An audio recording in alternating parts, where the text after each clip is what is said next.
Okay, so that being said, that explains why we really have to be aware if there's unhealed trauma. Let's talk about some of those signs. Now, I'm going to give a list of 20.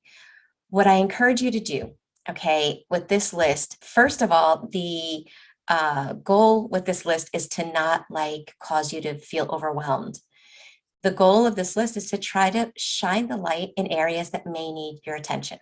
Okay, and with trauma, nothing is black and white. So as I go over this list, if you feel that one of these is something that you're still working through, don't just check, check. No, rate it on a scale of 1 to 10, because trauma healing is not about turning a switch on and off. Oh, I have this, boom, now I don't. It's a process of diminishing the old trauma thoughts, patterns, and strengthening the new ones. So it's on a scale.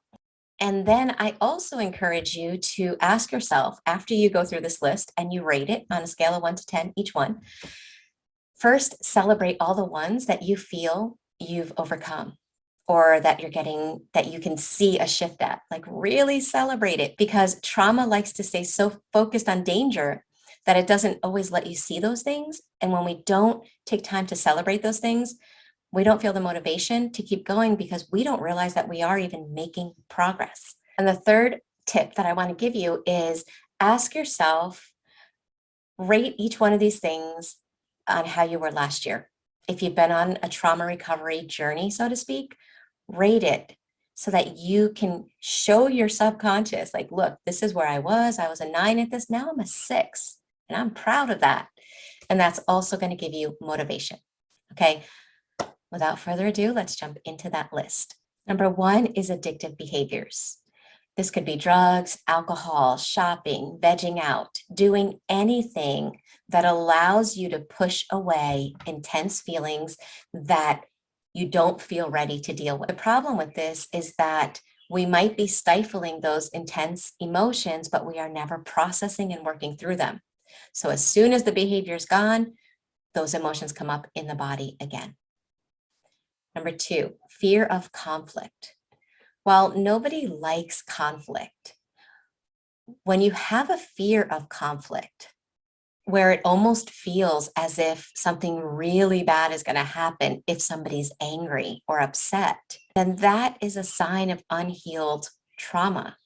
And you'll notice this showing up in relationships, friendships, or at work, where you're afraid to say no, where if the person's upset, you feel the sensation in your body. Or maybe you hide your true perspectives, your true preferences, because you don't want to make anyone upset. Number 3 is an inability to tolerate intense sensations or feelings in the body.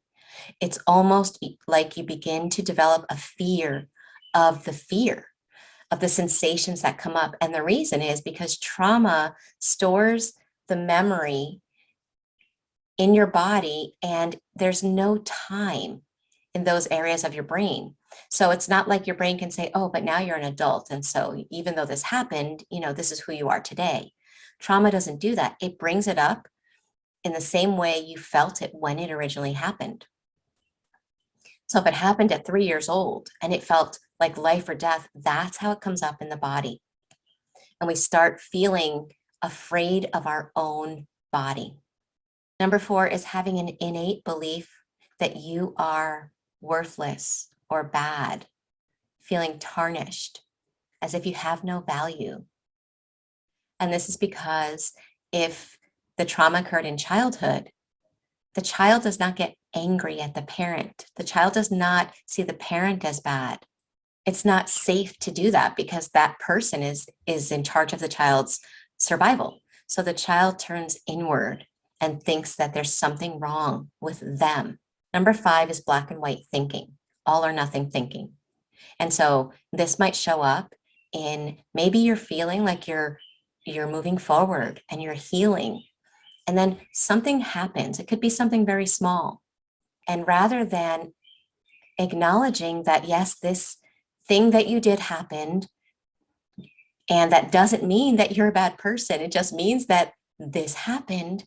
You take it to mean that all the good that you've done, all the good that you were feeling suddenly gets canceled out because of this one little thing. And so there's no gray area. There's no ability to be proud of yourself for where you are and who you are. Dissociation. If you feel very disconnected from yourself, from your body, this can show up in chronic numbness. And sometimes it can feel like you're watching yourself as if it's a movie, but you're like one emotion removed. Number 7 is an excessive sense of self-blame, where everything that happens, again, gets turned inward.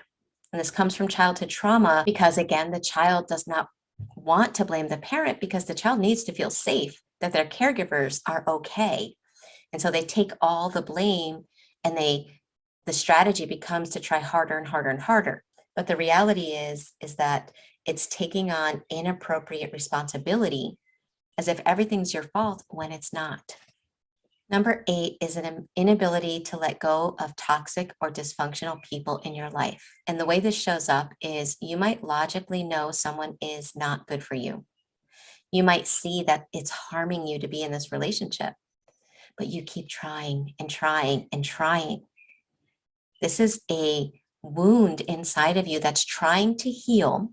And the reason is because somehow this person probably reminds your nervous system of whoever inflicted the original wound, and your nervous system is trying to heal. This is repetition compulsion, and it's trying to heal through this dysfunctional relationship, thinking maybe this time if I'm enough, if I'm worthy enough, this person will see my value, and then I will see my value.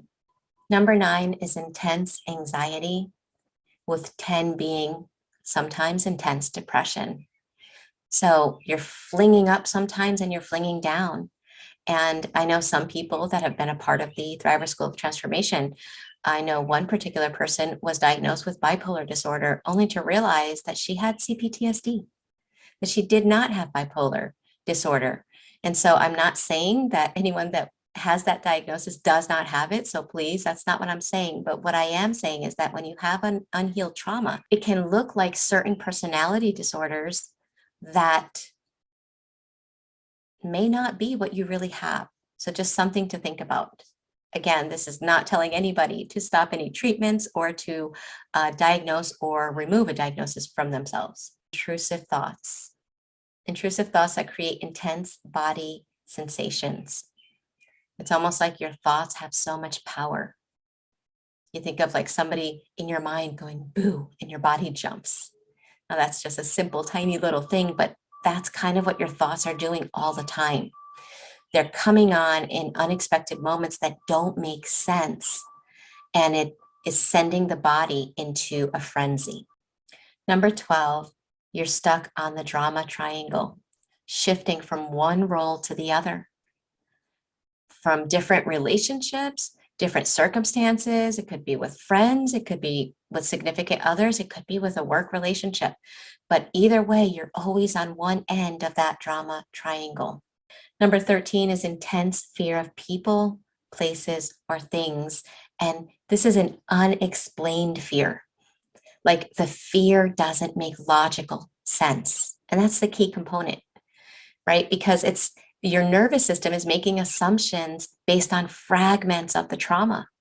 And so a lot of it doesn't make sense. It's why a lot of people with trauma feel like they're losing their minds, because a lot of these things, they just don't make sense. Number 14 is over-explaining. It's almost like you have to have somebody else's stamp of approval for you to be able to hold on to your truth. It's almost like if somebody disagrees with you, it cancels out your ability to stand in your own truth. Number 15 is difficulty making decisions for yourself. So you might find yourself going from one person to the next, getting opinions, trying to make a decision, and yet feeling brain fog and unable to really think clearly. 16 is a fear of abandonment that causes you to stay stuck in people pleasing. You're so afraid of somebody maybe disconnecting from you, whether it's a friendship, whether it's a romantic relationship. You're so afraid of losing that connection that rather than being authentic and being you, you try to be whatever the other person wants or needs. And the problem with that is it either attracts toxic people or it causes healthy people to do exactly what you fear. Number 17 is an intense feeling of shame all the time. You almost feel as if you're drenched in shame. 18 is a lack of boundaries. You're unable to say no. You're unable to recognize when somebody's even crossing your boundary and you don't know how to enforce them. Number 19 is having a toxic inner dialogue. So if you were to listen to the things going on inside of the confinements of your mind, you might realize that the things that you're saying to yourself are things that abusive people said to you or say to others. And 20 is social anxiety.